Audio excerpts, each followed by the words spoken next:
Je tiens tout d'abord à rendre hommage à la professeure Lassalle. Je pense à ses proches, à ses élèves et à l'ensemble de la communauté éducative. Madame la Première ministre, Monsieur le ministre du Travail, 9 jours, dont seulement 3 jours pleins dans cet hémicycle pour les débats sur la réforme des retraites, qui impacte pourtant durement l'avenir. Un article 2 rejeté ici par nos votes, car vous aviez refusé toute avancée permettant de le voter, et réintroduit par le gouvernement au Sénat. Quel mépris du Parlement et quel mépris de toutes les Françaises et tous les Français. Inflexibilité, obstination, surdité extrême. Quand allez-vous enfin entendre raison et retirer cette réforme injuste et brutale qui va lourdement pénaliser les Françaises et les Français, et en particulier les plus fragiles? Je vous remercie. La parole est à Monsieur Olivier Dussopt, ministre du Travail, du Plein Emploi et de l'Insertion. Merci Madame la Présidente. Monsieur le député Boulou, vous dites que votre Assemblée a rejeté l'article 2. L'article 2 crée et créera certainement l'index sur les seniors, sur l'emploi des seniors, permettant de mesurer l'implication des entreprises dans les seniors. Vous avez voté contre cet article et vous avez voté contre un amendement du groupe Renaissance qui prévoyait de durcir les sanctions.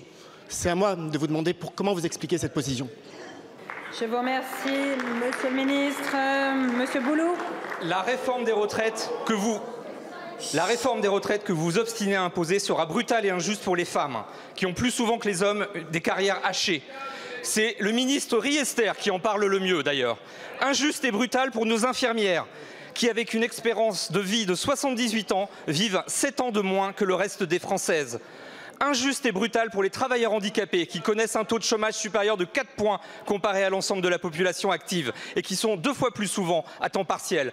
Injuste et brutale pour les travailleurs pauvres dont on sait qu'ils sont 2 millions dans notre pays à vivre avec moins de 850 € mensuels. Injuste et brutale pour les seniors alors que la France fait partie des mauvais élèves avec un taux d'emploi des personnes de plus de 55 ans bien en deçà de celui de l'ensemble de l'espace européen. Aux côtés des organisations syndicales unanimes et des Françaises et des Français qui légitimement sont inquiets face à cette réforme Dracula qui tombe en cendres dès qu'on l'expose à la lumière. Et au fur et à mesure que ces effets pervers sont exposés, nous serons dans la rue le 7 mars pour refuser les 64 ans, un impôt sur la vie et pour faire que la retraite soit au contraire une nouvelle étape heureuse de la vie. Je vous remercie. Monsieur le ministre. Merci Madame la Présidente. Monsieur le député, vous parlez des travailleurs handicapés, vous faites comme si nous modifions les choses alors que dans la loi, nous maintenons l'intégralité des dispositions qui bénéficient aux travailleurs handicapés pour mieux les protéger. Nous allons plus loin, nous allons simplifier les départs anticipés pour les travailleurs en incapacité ainsi que les critères pour le départ à 55 ans. Vous plaignez le travail des seniors et vous avez voté contre l'article qui crée un index sur les seniors. Vous dites que nous ne protégeons pas assez ceux qui ont les carrières les plus hachées. Votre obstruction n'a pas permis d'adopter l'article qui permet de prendre en compte les trimestres faits au titre des TUC. Vous dites que nous ne protégeons pas assez les femmes. Votre obstruction fait que cette Assemblée n'a pas pu adopter les dispositions qui permettent d'intégrer des éléments des congés parentaux pour le droit au départ anticipé dans les carrières longues, pour l'accès à la retraite minimum. Tout ce que vous avez pointé, monsieur le député, cette réforme y apporte des réponses. La seule différence, c'est que vous avez fait en sorte de ne jamais en débattre. Merci Madame la Présidente. Ma question s'adresse au ministre de l'Éducation nationale et de la jeunesse. La prochaine rentrée scolaire se prépare. À nouveau, elle sera marquée par de nombreuses fermetures de classes et suppressions de postes d'enseignants. Elle se justifie, selon vous, par la baisse des effectifs. Si cette baisse existe, en effet, elle reste faible, surtout dans le secondaire. Et elle intervient dans un contexte où les classes sont de toute façon trop chargées en France. Par ailleurs, cette logique ne prend pas en compte les enjeux du service public de l'éducation et les besoins réels des enfants partout sur nos territoires. Je veux dire un mot particulier pour les écoles en milieu rural, comme dans l'Orne, qui vont subir des suppressions de classes alors qu'elles accueillent des publics fragiles et ne bénéficient pas des mesures de dédoublement. La communauté éducative fait de son mieux, mais il n'est plus possible d'ignorer les difficultés qu'elle rencontre et les impacts que cela a sur les élèves, notamment en termes d'apprentissage, comme en témoignent les dernières évaluations sur le niveau des élèves et les écarts qui se creusent. Le problème des remplacements est également de plus en plus prégnant. Ceci dans un contexte où la santé mentale des jeunes s'est gravement détériorée. L'éducation est un investissement pour l'avenir. Nous constatons tous aujourd'hui les dégâts d'une politique comptable sur notre système de santé et pourtant nous allons dans la même direction avec l'éducation. Le manque de considération du travail des enseignants suscite beaucoup de colère. Pour dernier exemple, je pense aux professeurs de technologie qui ont appris votre intention de supprimer la techno en 6e par voie de presse.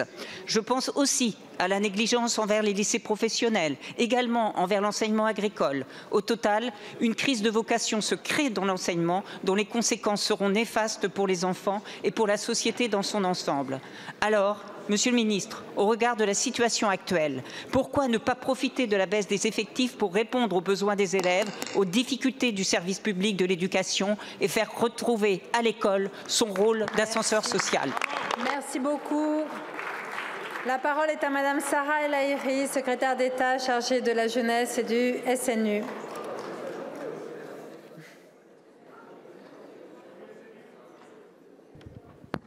Merci Madame la Présidente, Mesdames, Messieurs les députés, Madame la députée Jourdan. Vous avez salué un certain nombre de problématiques, mais aussi en réalité de grands défis pour l'école. L'école, elle permet quoi dans le fond? Elle permet d'élever les élèves, les enfants, quel que soit leur milieu social, quel que soit leur territoire. Et le ministre de l'Éducation nationale porte un regard particulier sur chacune de ces écoles. Parce que nous travaillons avec les élus locaux, nous travaillons avec les communautés de communes. Pas une école, Madame la députée, n'est fermée sans l'accord en réalité des élus locaux. Aujourd'hui, la moyenne, Madame la députée, la moyenne aujourd'hui du taux d'encadrement s'améliore. Cependant, des défis sont encore énormes. Vous parlez de la question des vocations. Aujourd'hui, il y a eu sous l'ancien mandat le Grenelle de l'éducation qui revalorise. Aujourd'hui, des discussions sont en cours pour permettre aux enseignants d'avoir encore plus de projets pédagogiques spécifiques. C'est le fonds d'innovation qui a été porté par le président de la République. C'est, Madame la députée, les travaux qui sont menés actuellement avec les organisations syndicales de l'éducation nationale. Alors, continuum éducatif, bien sûr, oui, pour permettre à chaque enfant, qu'il soit en territoire rural, en territoire périurbain, d'avoir les moyens, d'avoir l'accès à l'enseignement, aux fondamentaux. Vous avez parlé également, Madame la députée, plus spécifiquement de la question de la santé mentale. Sur la santé mentale, 20% de recrutements supplémentaires sont prévus par le ministre de l'Éducation nationale. Les travaux sont menés avec le ministre de la Santé pour permettre un continuum entre le monde de médecine ville et médecine scolaire. Mais nous connaissons aussi une crise de recrutement. Cette crise des recrutements, elle touche tous les pays occidentaux, Madame la députée. Et pour autant, les moyens budgétaires sont accrus. Nous n'avons jamais eu un budget aussi important au sein de l'Éducation nationale que depuis ce quinquennat. Madame la députée, s'il y a une conviction, c'est que l'égalité des chances, elle est à l'école et que les élèves, qu'ils soient en territoire ruraux, périurbains ou urbains, ont la même priorité à nos yeux. Je vous remercie. Merci, Monsieur le Président. Madame la Première ministre, comme vous le savez, il y a une énorme attente du débat qui va commencer ici demain. Et ce, d'autant plus que celui à l'Assemblée nationale, qui n'a même pas été jusqu'au principal article, a offert un spectacle parfois désolant. Pourtant, quand il a eu lieu, il a été éclairant sur les femmes qui, contrairement à vos affirmations, sont les principales victimes de votre texte. Mais aussi, quand vous nous parliez des prétendus 1,8 million de concernés par une retraite minimum à 1 200 €, devenus 40 000 et finalement de 10 à 20 000. Au Sénat, nous, la gauche, nous allons poursuivre ce travail de vérité. Nous serons en écho avec une très grande majorité de nos concitoyens et avec des syndicats unis qui appellent à ce que notre pays s'arrête le 7 mars pour dire non à cette régression sociale. Nous débattrons cet article 7, qui est un impôt sur la vie des plus modestes. Et chacune et chacun ici devra prendre ses responsabilités par son vote, pour ou contre 2 ans de plus pour celles et ceux qui ont déjà travaillé dur toute leur vie. Mais nous sommes ici attachés au débat de fond. Et le fond, comme la démocratie, demande du temps, celui de l'argumentation et de l'écoute, celui de l'amendement et de l'explication de vote libre pour chacun, qui sont des droits sacrés des parlementaires. Alors, je vous le demande, allez-vous encore empêcher ce débat en le brutalisant, en le menaçant d'interruption alors qu'il s'agit d'une loi qui touche à la vie de millions de nos concitoyens? Faute d'avoir recherché un accord acceptable avec les syndicats, Est-ce que cette limitation fait partie de l'accord des droites auquel vous avez consacré tant d'énergie, que vous avez négocié avec LR au Sénat pour faire passer cette réforme injuste et inutile? Pour vous répondre, la parole est au ministre du Travail, du Plein Emploi et de l'Insertion, Monsieur Olivier Dussopt. Vous avez la parole. Merci, Monsieur le Président, Mesdames et Messieurs les sénateurs, Monsieur le sénateur Assouline. Permettez-moi de vous répondre en 3 points. D'abord, sur les conditions et la durée du débat.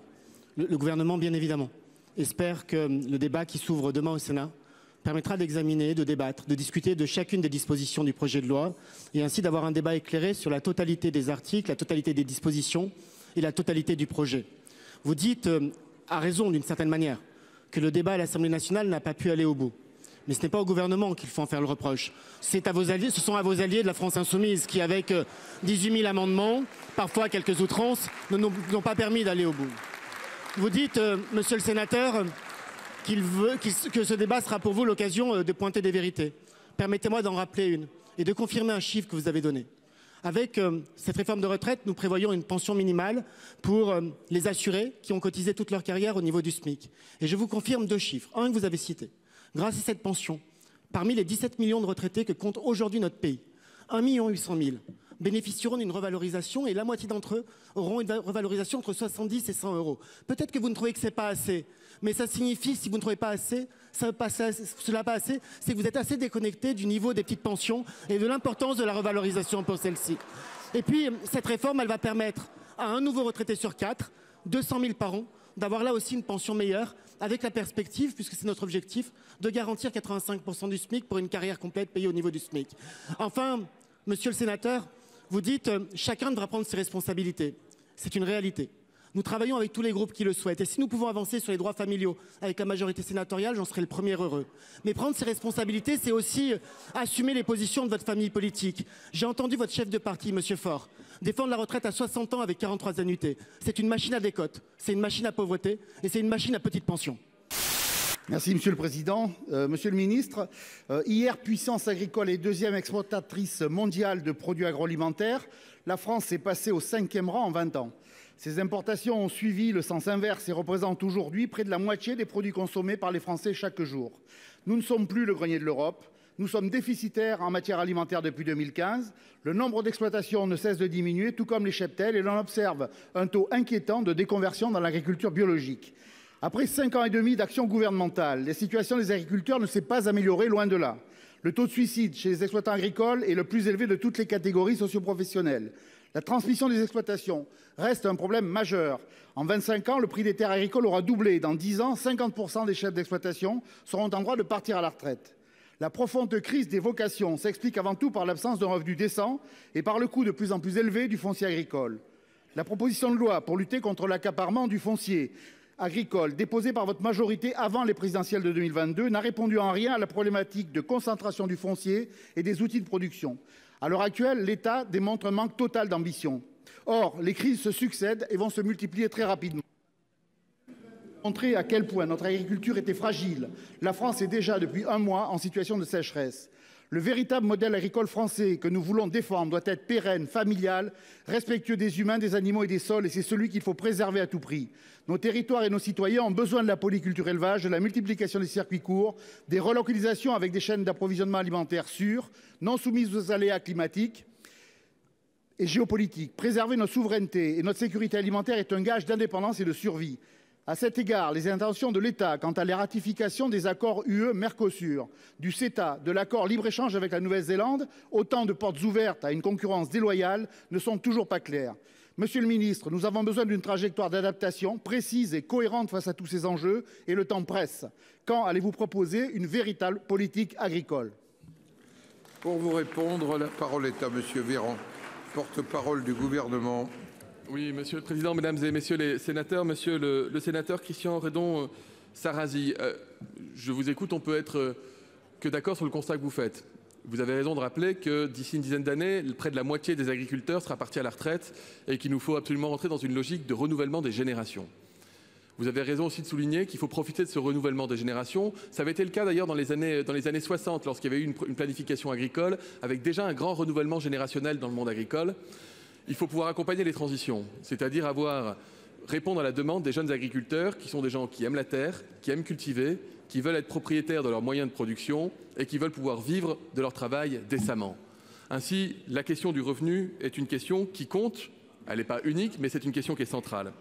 Avec les lois Egalim 1 et 2, nous avons mis fin à la spirale déflationniste et à la destruction de valeur pour nos agriculteurs. Ce sont des lois récentes, nous devons travailler à leur pleine application.